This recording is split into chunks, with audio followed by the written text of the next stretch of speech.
Okay, so welcome to all to MS study guru. आज हमारे साथ हैं इंजमान अजीज खान जी। इन्होंने अपना जेकेपीएससी लेक्चरर इकोनॉमिक्स का रिटन एग्जाम भी क्लियर किया है और यूजीसी नेट इकोनॉमिक्स का एग्जाम भी क्लियर किया है, वो भी फर्स्ट अटेम्प्ट में। तो इनसे जानेंगे इनकी स्ट्रैटेजी, इनके सोर्सेज के बारे में। आप सबके लिए ये सेशन काफी इंस्पिरेशन वाला रहने वाला है, बिकॉज पहली अटेम्प्ट में ये एग्जाम्स क्लियर करने काफी डिफिकल्ट होते हैं और चैलेंजिंग भी। पूरा सेशन एंड तक देखिएगा। सो वेलकम इंजमान अजीज खान जी। आप बताइए अपने बारे में, कितने कट ऑफ पे आपने एग्जाम्स क्लियर किए हैं और क्या आपका एक्सपीरियंस रहा? Thank you so much ma'am for having me on your platform. मैं स्टार्ट करूंगा। मैंने रिसेंटली जेकेपीएससी का जो रिटर्न था वो क्वालिफाई किया है और right now I am preparing for the interview. जहाँ तक नेट का है, मैंने नेट के लिए प्रिपेयर किया था। एटलीस्ट मैंने स्टार्टिंग प्रिपरेशन की थी। एक साल हो गया मुझे प्रिपेयर करते हुए, और जो उसके बाद मैं पीएससी का पढ़नी शुरू हो गया, लेकिन फिर उसके बाद मैंने दोबारा से नेट का स्टार्ट किया और ये मेरा फर्स्ट अटेम्प्ट था एंड आई क्लियर्ड इट अल्हम्दुलिल्लाह। और मैंने जो प्रिपरेशन की अगर आप बात करोगे तो मैंने स्टार्ट किया था। मेजरली जो कंट्रीब्यूशन है वो आपका है, क्योंकि मैंने जितनी भी वीडियोस देखी थी वो यूट्यूब से आपकी मैंने स्टार्ट किया था when I was in PG. तो नेट का अगर पहले तो उससे पहले तो नेट नेट के एग्जाम के बारे में मैं उतना ज्यादा जानता भी नहीं था, टू बी वेरी ऑनेस्ट। उसके बाद मैंने आपकी वीडियोस देखी दैट टाइम। आप जो थे अन अकेडमी के एजुकेटर थे एंड फिर मैंने वहां से स्टार्ट किया और उसके बाद फिर मैंने जो है वो अपना 100% दिया और इस टाइम मैंने क्लियर कर दिया। जी, फर्स्ट अटेम्प्ट में ये एग्ज़ाम क्लियर करना और वो भी दो एग्ज़ाम्स एक्चुअली क्लियर करने, वो भी फर्स्ट अटेम्प्ट में, एक चैलेंजिंग रहता है। काफ़ी सारे लर्नर्स नहीं कर पाते। इसके पीछे के क्या आपके स्पेशल सोर्सेज या एक अंदर आपके मोटिवेशन, इंथुसिज्म वो भी होना चाहिए इसके लिए। तो उसके बारे में आप बताइए। I just want to thanks almighty Allah. उससे ज्यादा मैं क्या बोल सकता हूँ, बट एक्चुअली ये था कि जब मैंने पोस्ट ग्रेजुएशन कंप्लीट की तो मैंने स्टार्ट किया। एक्चुअली मैं ज्यादा फोकस था जीएस पे कंपैरेटिवली अपने सब्जेक्ट से ज्यादा। बट मैंने ये फील किया कि मेरा सब्जेक्ट अच्छा स्ट्रांग था जब मैं बात करूँ ग्रेजुएशन से और पोस्ट ग्रेजुएशन से। तो मुझे लगा कि मुझे अपने सब्जेक्ट में भी थोड़ा वो करना चाहिए। और फिर जेकेपीएससी ने एडवर्टीज की लेक्चरर की पोस्ट, तो मैंने अपना 100% दिया। तो देन साथ साथ में मैं प्रिपेयर करता रहा नेट के लिए भी, क्योंकि मैंने बुक्स अच्छे से पढ़ी हुई थी काफी पहले से। जैसे माइक्रो की एच एल आहूजा और माइक्रो मैक्रो, इसी तरीके से एच एल भाटिया सर की पब्लिक फाइनेंस मैंने बहुत अच्छे से पढ़ी हुई थी। ऐसे इंटरनेशनल ट्रेड के लिए मैंने आर आर पाल सर की बुक मैंने बहुत अच्छे से पढ़ी हुई थी। तो मुझे लगा कि मुझे करना चाहिए। देन फिर मुझे जब मैंने एक मेरे पोस्ट ग्रेजुएशन में मेरे एक प्रोफेसर थी मैम, उनका तब जेआरएफ हुआ था। तो देन उन्होंने कहा कि एक सिमरनजीत कौर मैम है, अगर आप उनको फॉलो करोगे तो डेफिनेटली आपका हो जाएगा। तो देन मैंने पोस्ट ग्रेजुएशन के बाद स्टार्ट किया, मैंने आपको फॉलो करना शुरू किया। That time you was in Unacademy, और मैंने वहां से आपको फॉलो करना शुरू किया। और देन मैं आपकी वीडियोस देखता रहा, मैंने नोट्स यूज किए। और उसके बाद रिवीजन के लिए जो आपकी बुक है वो one of the best book है। मुझे उसने जेकेपीएससी के लिए भी बहुत ज्यादा हेल्प की, और नेट के लिए तो ऑफकोर्स बहुत ज्यादा वो हेल्पफुल रही। अ, उससे ज्यादा एक चीज जो रही सबसे ज्यादा बेस्ट इस पूरी जर्नी में, वो थी एमसीक्यूज की। मैंने जेकेपीएससी की जर्नी में एटलीस्ट अप्रोक्सीमेटली 25,000 एमसीक्यूज जो थे उनको सबसे पहले मैंने लगाया, और उसके बाद उनको मैंने रिवाइज भी किया। और बहुत अच्छे से 2 से 3 बार मैंने उनको रिवाइज किया, उनकी एक्सप्लेनेशन पढ़ी। तो I think that was an x factor overall. तो जहां तक मोटिवेशन की बात है, मैं मोटिवेशन पे तो मैं उतना ज्यादा बिलीव नहीं करता हूँ, क्योंकि मेरा ये मानना है कि set your goals and go for that. आपको फिर मोटिवेशन की जरूरत पड़नी ही नहीं चाहिए। Just set your target. जब आपने एक टारगेट सेट कर लिया है तो देन फिर आप अगर मोटिवेशन ढूंढने फिरोगे तो आई थिंक, मुझे लगता है कि फिर वो थोड़ा सा टफ होता है। मोटिवेशन तो होती है ऑफ कोर्स। जब आप किसी भी हीरोइक्स को देखते हो तो आपको मोटिवेशन तो आती है, बट मेरा ये मानना है कि आपको मोटिवेशन से ज्यादा आपको ये देखना चाहिए कि आपने आप टारगेट सेट कर दिया है, तो आप उस टारगेट को अचीव करें। जैसे कैसे करना है आपने उसको करना है। That should be your first priority at all. मैंने भी वही टारगेट सेट किया था। माय फर्स्ट टारगेट वाज कि मैंने पीएससी क्लियर करना है, तो अल्हम्दुलिल्लाह मैंने क्लियर किया। देन इस बार मैंने ये टारगेट सेट किया था कि मुझे नेट जेआरएफ करना है, तो मैंने अपना टारगेट अचीव किया। बिल्कुल, एक टारगेट सेट करके कंसिस्टेंसी और डिटर्मिनेशन से उसकी तरफ अगर हम बढ़ते जाएँगे तो एक्स्ट्रा मोटिवेशन की हमको ज़रूरत ही नहीं पड़ती। तो एक अपने हमने सोच ही लिया कि इसी गोल को हमको अचीव करना है, बस कंसिस्टेंसी से उसी की तरफ हमको मेहनत करते जाना है, बिल्कुल। यस मैम, ये जो एग्जाम है ना, अगर आप नेट की बात करें या कोई भी कम्पिटेटिव के आप एग्जाम की बात करें, यहाँ सिर्फ दो ही चीजें मैटर करती हैं। इससे अलावा कुछ मैटर नहीं करता। एक आपकी कंटिन्यूटी कितनी है और कंसिस्टेंसी कितनी है। आपने इन दो चीजों को ही मेंटेन करके रखना है। अगर आप कंसिस्टेंटली और कंटिन्यूटी के साथ आप 6 to 7 आवर्स भी अपने देते रहेंगे, तो आप कोई भी एग्जाम क्लियर कर सकते हैं। बट ये है कि आप कंसिस्टेंट रहें अपने स्केड्यूल के साथ। मैं बहुत डिसिप्लिन्ड रहा इस पूरी जर्नी में। सैटरडे, यस, प्रॉब्लली मैं संडे को ऑफ रखता था, अपनी लाइब्रेरी नहीं मैं आता था, बट अदरवाइज मैंने फुल वीक में मैं 8 to 10 आवर्स तो मेरी स्टडी कंटिन्यू रही, बल्कि कुछ टाइम तो 12 आवर्स तक भी चलेगी। और जब मेरा पीएससी का एग्जाम था, तो आई touched even 15 hours per day. Okay, ये बहुत बढ़िया। और यहाँ पे ये जो चीज़ आपने बोली ट्रिपल डीज, इसके लिए मैं एक बोलती होती हूँ, determination, your discipline and your dedication. तो यस अगर मैम। ये आप में है, और ये और डिवोट करने वाली चीज़ जो है ना, बहुत सारे लर्नर्स इससे भागते हैं कि इतने घंटे हम नहीं दे सकते, कोई शॉर्टकट मिल जाए। तो ज़्यादा टाइम डिवोट करना, बिल्कुल अगर गोल्स बड़े हैं तो टाइम डिवोट करना है, और ये ज़रूरी है। और हर जितने भी यहाँ पे सक्सेस स्टोरीज में हम जिनसे भी बात कर रहे हैं, उन्होंने सबने बताया कि टाइम डिवोशन बहुत ज़रूरी है अपने गोल्स को पूरा करने के लिए। तो इसके बाद हम आपसे ये पूछना चाहेंगे, जैसे आपने स्पेसिफिकली फर्स्ट अटेम्प्ट से किया, और आई थिंक आप रूरल एरिया से बिलोंग करते हैं जैसे कि मैंने देखा है।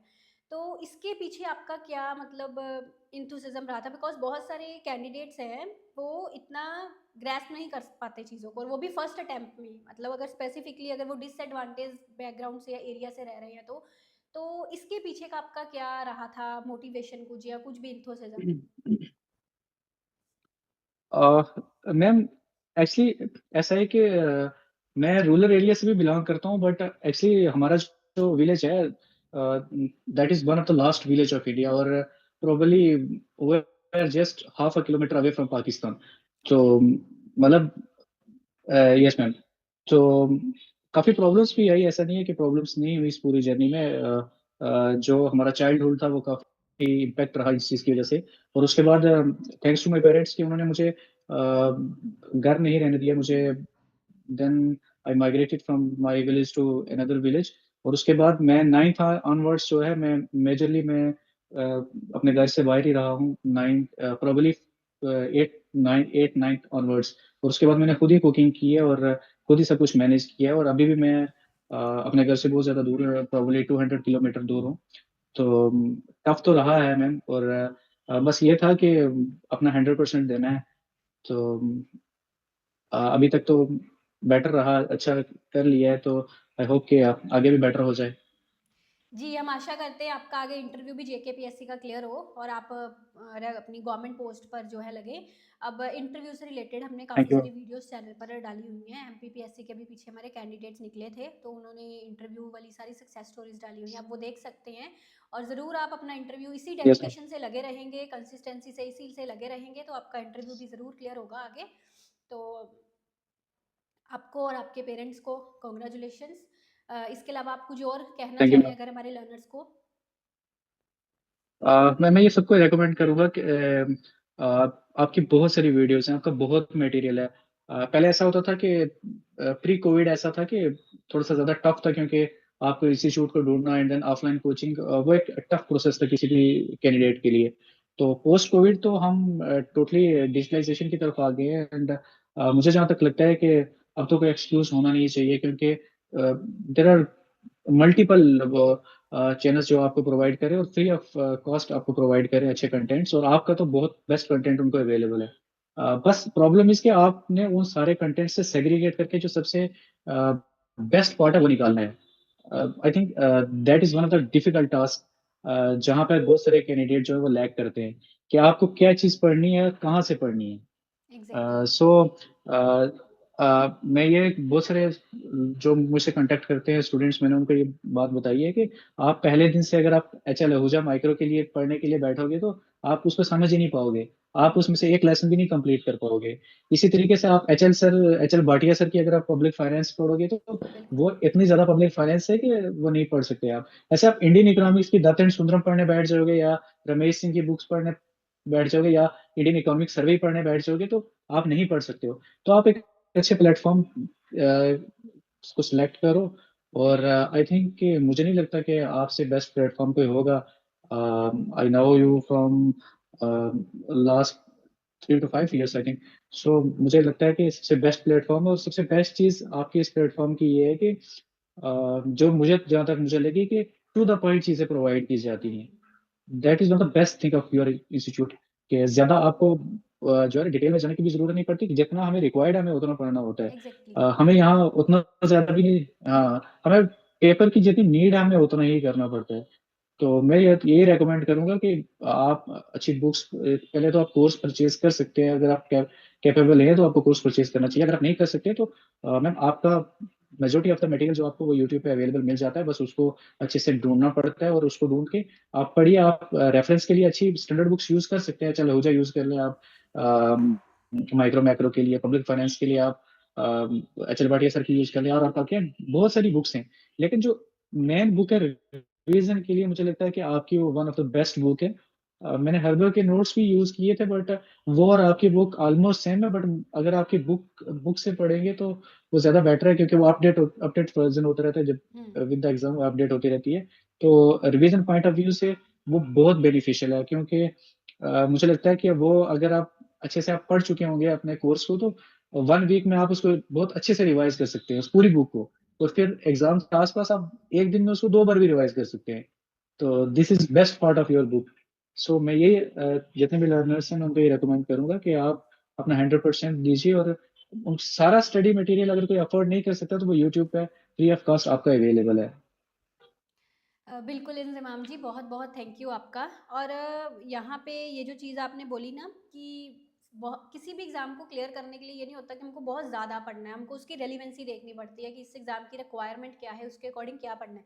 तो इसके लिए हम लोग क्या करते हैं, बुक्स जो आप जिनके नाम ले रहे हो, जैसे एच एल आहूजा हो गया या कुछ सैनिस की बुक होगी माइक्रो की, इनको पहले मैं पढ़ती हूँ, और उसको पढ़कर ये चीज़ रियलाइज़ की जाती है पहले कि आपके एग्जाम में इससे क्या पूछा जा रहा है, कैसा पूछा जा रहा है, कहाँ से पूछा जा रहा है, किस बुक में से ज़्यादा, अगर किस बुक को पढ़े तो ज़्यादा उसमें से आएगा।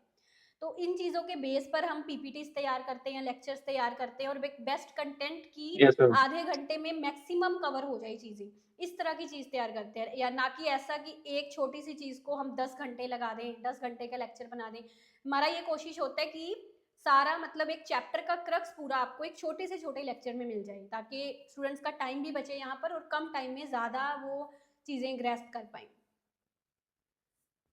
यस तो ये देखो, इकोनॉमिक्स में ये चीज जो भी इकोनॉमिक्स बैकग्राउंड का बंदा है उसको ये चीज समझनी पड़ेगी कि इकोनॉमिक्स इज बहुत वास्ट है। Economics is vast subject. आप कंपैरेटिवली आप बाकी जो सब्जेक्ट्स है उनके कंपैरिजन में आप इसमें घुस जाओगे तो ये बहुत वास्ट है। जस्ट आपको, अगर आप इंडियन इकोनॉमी में आप बजट को ही पढ़ने बैठोगे तो आप उसको ही नहीं कंप्लीट कर पाओगे।